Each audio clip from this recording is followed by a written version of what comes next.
ప్రస్తుతానికి మనం పశ్చిమ గోదావరి జిల్లా తాడేపల్లిగూడెంలో అయితే ఉన్నాం. ఇక్కడైతే మనం చూడొచ్చు వీళ్ళంతా కూడా మున్సిపల్ షాపు అద్దెదారులు, అదే ఎవరైతే లీజుదారులు ఉన్నారో వాళ్ళంతా కూడా పెంచిన అద్దెలను తగ్గించాలని శాంతియుత ర్యాలీ అయితే చేస్తున్నారు. కృష్ణా బాలాజీ థియేటర్ నుంచి మున్సిపల్ పురపాలక సంఘ కార్యాలయంకు కూడా ఈ శాంతియుత ర్యాలీ అయితే కొనసాగుతుంది. అక్కడి నుంచి మున్సిపల్ కమిషనర్ వద్దకు వెళ్ళి ఒక పత్రాన్ని అయితే ఇవ్వడం జరుగుతుంది. మనం చూడొచ్చు అలా ఒక బ్యానర్ కూడా పెట్టుకుని చూస్తున్నారు.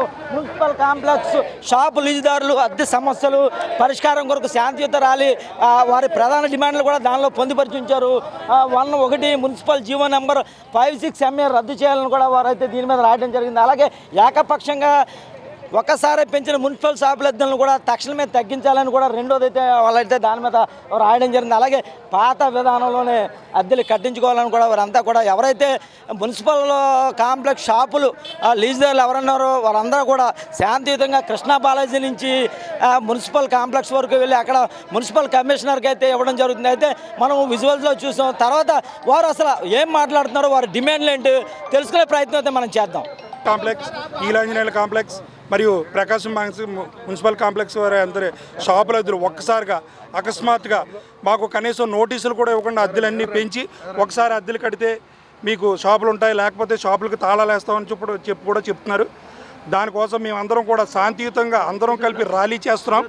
దీన్ని మీరు అందరూ కూడా ప్రతి ఒక్కరు కూడా మమ్మల్ని యాక్సెప్ట్ చేసి మా షాపుల అద్దెలు వెంటనే తగ్గించాలని చెప్పి మేము మున్సిపల్ కమిషనర్ గారిని మరియు గౌరవనీయులైన మంత్రి గారిని ఎమ్మెల్యే గారిని కూడా కోరుకుంటున్నాం. ఇప్పుడు రెంటకారుకై మెకానిక్ సోదరులు దీంట్లో మెకానిక్ సోదరులు చేతి వర్కర్స్ దీంట్లో మెకానిక్లు సుమారు 100 మంది దాకా ఉన్నారు రైల్వే స్టేషన్ రోడ్లో. వీళ్ళందరూ కూడా ఏ రోజు పనిచేస్తే ఆ రోజే గడిచేవాళ్ళు. అందుకని మన గౌరవులైన బొలిశెట్టి శ్రీనివాస్ గారికి విన్నపించుకుని కమిషనర్ గారికి కూడా ఈ విషయం తెలియజేస్తాను కొరకే ఈ ఒక ర్యాలీ తప్ప ప్రభుత్వానికి వ్యతిరేకంగా మరి కాదు. దయచేసి మీరందరూ కూడా పెద్దలు కూడా దీన్ని దయచేసి ఆలోచించి మాకు న్యాయం చేస్తారని చెప్పేసి కమిషనర్ గారు కూడా దీన్ని ఒకసారి మళ్ళీ పరిశీలిస్తారని చెప్పేసి ఈ శాంతియుత ర్యాలీకి వీళ్ళందరూ మీడియా సోదరులు అలాగే మా మెకానిక్ సోదరులు 100 మంది మెకానికల్ కూడా దీంట్లో పాల్గొనడం జరిగింది. వాళ్ళకు కూడా మా ధన్యవాదాలు తెలుపుతూ మీడియా సోదరులకు కూడా మా ధన్యవాదాలు తెలుపుతూ ఇది కమిషనర్ గారు బొలిశెట్టి శ్రీనివాస్ గారు కూడా దీన్ని ఒకసారి పరిశీలించి అందరూ అనాథులు అవుతారు. ఇది కానీ ఇదే డబ్బు కట్టాలంటే ఎవరో కట్టలేరు. అందుకే దయచేసి ఒకసారి ఆలోచించి ఇది ముందుకు వెళ్ళాలని చెప్పి మాకు న్యాయం జరగాలని చెప్పి కోరుకుంటూ శాంతి ర్యాలీకి వచ్చినందుకు మీ అందరికీ నా ధన్యవాదాలు తెలియజేసి సెలవు తీసుకుంటాం. పట్టణంలోని మేము గత పెద్దవాళ్ళైతే 30 ఏళ్ళు బట్టి మా అలాంటి యువకులైతే కనుక ఒక 20 ఏళ్ళు బట్టి ఉన్నామండి.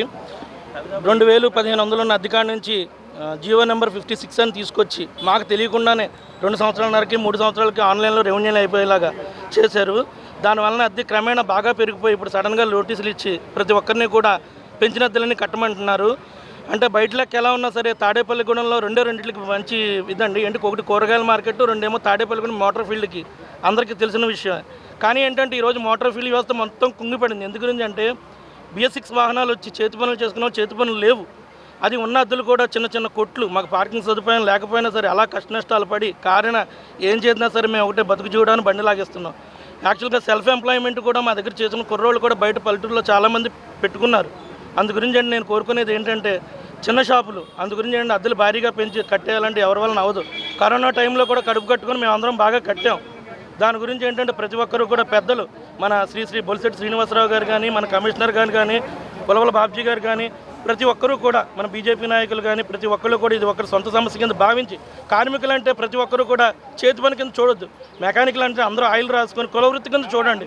ప్రతి ఒక్కరు కూడా కులవృత్తి కింద చేయండి. ఎందు గురించి అంటే కులవృత్తి అంటున్నాను, ప్రతి రంగంలో కూడా చేతి పని వాళ్ళు అంటే చేతి పని వాళ్ళు, కానీ మాది మట్టి కులవృత్తి చూసి మా దాంట్లో స్టేషన్ రోడ్లు అద్దెల మట్టికి భారీగా తగ్గించి 36% జీవోలు అవి కాకుండా ఏంటంటే తగ్గించి అద్దెలు కట్టవలసింది. ఎందు గురించి అంటే ప్రతి ఒక్కరు కూడా చేతి పని చేసుకునేవాళ్ళే, నెక్స్ట్ జనరేషన్ కూడా చేసేవాళ్ళు లేరు. కాబట్టి దయవుంచి ప్రభుత్వ పెద్దలను అందరినీ కూడా కార్మిక సోదరుల తరపున ప్రతి ఒక్కరిని కోరుకునేది ఏంటంటే మేము ఇంత అద్దెలు అయితే కట్టలేం.